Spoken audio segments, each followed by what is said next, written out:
I never really understood because I couldn't understand it myself. I said, why am I going?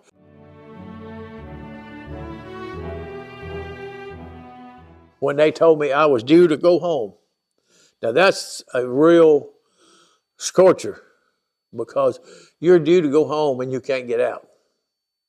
And they're fine, bombing, and we're fighting back just as hard as we can fight. And I'm off, and instead of wading through the swamp, I said, man, I just want to go to the house. And time for me to go. And I just, hey, it's just terrible. And I said, man, if I could just get to the house. I said, and so they just had the mess hall done got blowed up. And so I just hung it was a metal pan, plate, had little holes where you put your food. And it done blowed all of it up. So I had it on a hook, my old canteen cup, all of it. And I just reached up and I hung it on front of the barrel where they wasn't firing out of that one. They were firing over there on the others. And I said, I'm going to lay down here and rest. This is a good, safe place. And they'll be around going off here. When it goes here, then I'm going to be ready. Well, I'm in, and man, I just got to thinking about home, home, home. And got to feeling so good. I just dozed off. I mean, I really went to sleep no matter, because I knew it was time for me to go home. I made it this long. I'm going to the house. And so I'm laying there. And all of a sudden, the fire mission come in and said, hey, they are overrunning you. You're going to have to let go. And so the cannon was sitting right over me, just like this. The barrel was out in front of me out there so far. And I'm sleeping, and I had it hanging on an old 2x4 that was up there braced up, and I just had it hanging to keep it out of the sand. And I'm sitting there like that, and all of a sudden that thing went off, and when it did, I had my shirt undone. I was just ready. It was hot, and I was laying there just like it. And all of a sudden it fell about like from the ceiling down, and it hit right in my chest. Yeah.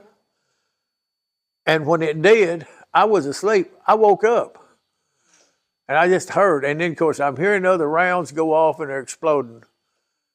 And I said, "Oh man, I know I'm cold up there. I know I'm blowed plumb open." And I said, "Oh man, I made it so close to getting to go home."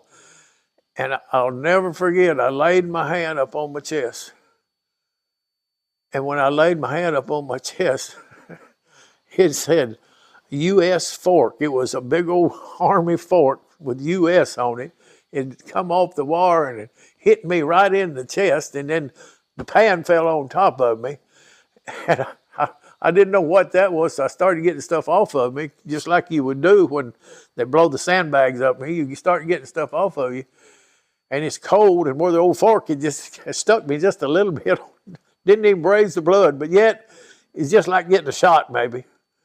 And I thought, oh no, man, I'll never make it. It's right at my heart, you know. And I sat up, and then all of a sudden that all fell out my lap right there. I felt like an idiot. I said, man, you're all right. Hey, I'm all right. I'm going home. So I guess that was the highest time I had when I was in Vietnam. I mean, that'll never be forgot. Way. Because you're trying to feel it, you're just numb. Yes, it's numb. It's just, I mean, hey. You're already worried when you go to sleep, but you are played out because you're so tired. And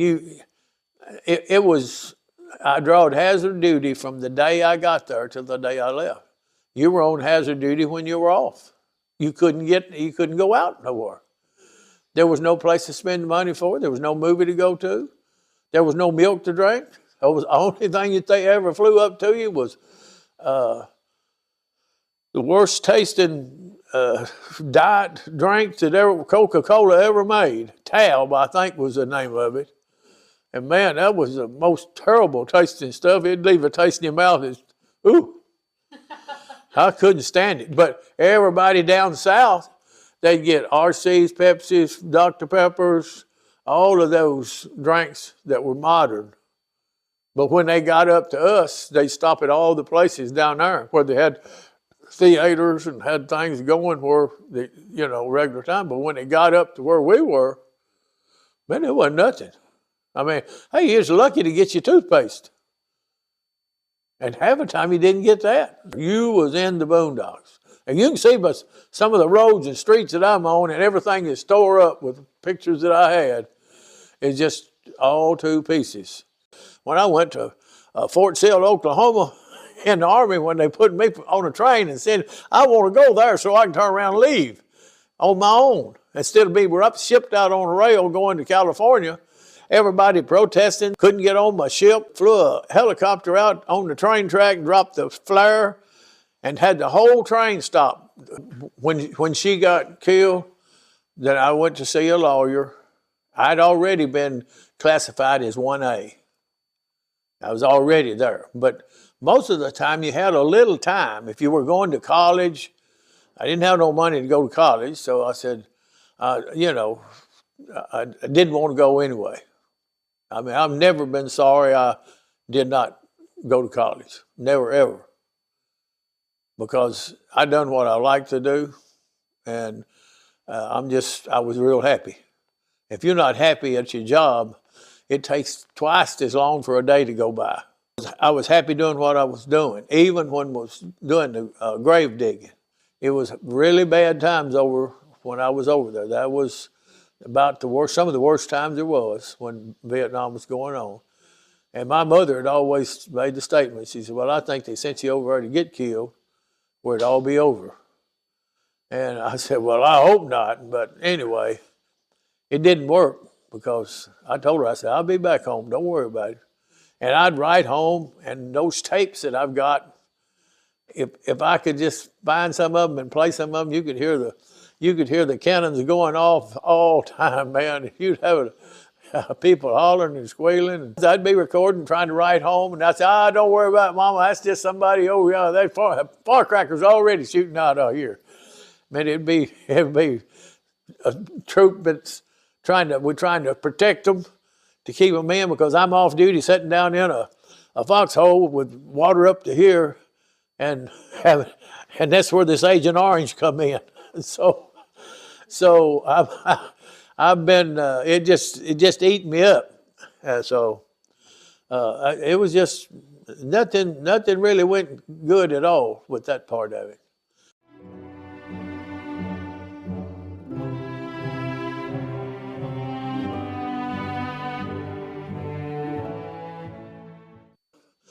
I just didn't have any worries. When I got home, it seemed like everything was very easy, because I'd lived a time when every minute you breathed was this your last breath, or is it what's going to happen before I can wake up?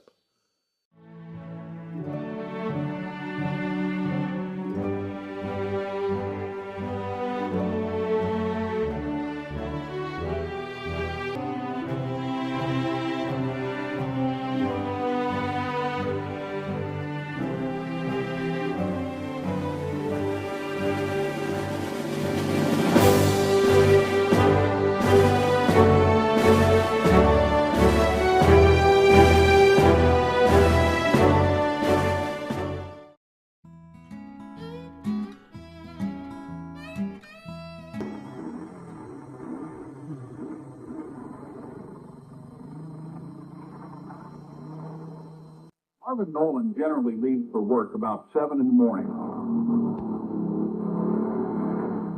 Well, it makes work a lot more fun to rotate. Marvin's a maintenance man at the Fort Donaldson National Park on Barkley Lake, 6 miles from home by road, maybe a quarter mile straight across the water. The boys at work said he'd never make that shortcut on his three-wheeler, but all it took was a little angle iron, some plastic foam, and a few feet of water pipe. Some of them say, I don't believe it. He said he was. I guess he is. Most people wouldn't go to that kind of trouble just to cut a few minutes off their drive to work in the morning. But where a floating three-wheeler truly comes in handy is when you are dealing with the really important things in life.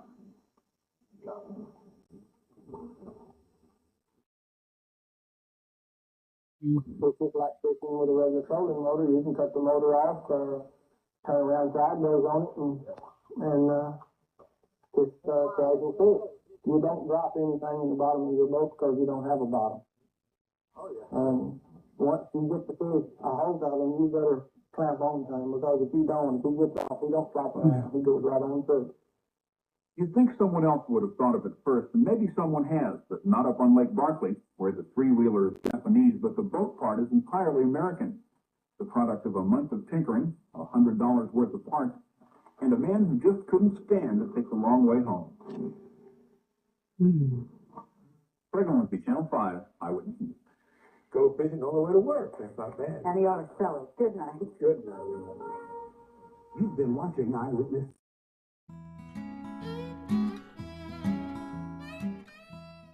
Well, I made that wanting to have something that would float. And I wanted to be able to go right down here and go down the ramp and go right across the river, go to Core Building, go up, and I'm at work. It's about maybe a mile by the way the crow flies here. If you go down the road and all the way back around, it costs about 5 miles. So I kept fooling with it till I made it float. I got these, and then see how bigger they get back here at the back, because I had to figure my weight for my battery and my trolling motor, and I had to pour foam. Them's filled full of foam to where they won't leak. They float, and you don't have to worry about it. And this was when I first started, because I started using it and didn't got no points on it, so it was slowing me down. It was hitting the water, so I made me some points to put on it, and then it got it to floating level. And then on the TV, the people that could see it, it moved along in the water pretty good. And then it was catching fish on it. They were, You're fishing on it. yeah, fishing on it. And that's what I remember telling him. He asked, he said, "What do you do?" He said, "Well, so," I said, "a lot of times I'll go to work a little early and I'll fish all the way till it's time for me to just drive up the ramp and get off the bike and go in. I'm ready to go to work." I drove it down to run it in where you see how before you go. They had 3-wheelers that they tried to make go to the island. If you could go out to the island, you get the prize. I think it's $100 or $50. I don't know what it was for sure. But anyway, I said, "Well, hey man, I can do that with mine. I already got it built. I wasn't planning on that." And they said, "Well, it's down there at Turkey Bay." So we just, "Hey, come on, let's go." So I went down there. And I carried it with me, but I had it in a trailer. And I just watched them.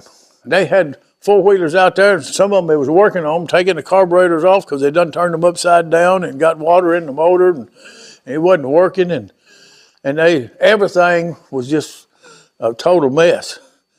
And nobody had ever went to the island. And they says, "Anybody else?" "Yeah. Hey, I go out there. Any rules?" "No." "You got a 3-wheeler?" "Yeah." "Well, I can go. What'd you get?" "I don't know, it seemed like it's $100. "Yeah, I'll take $100.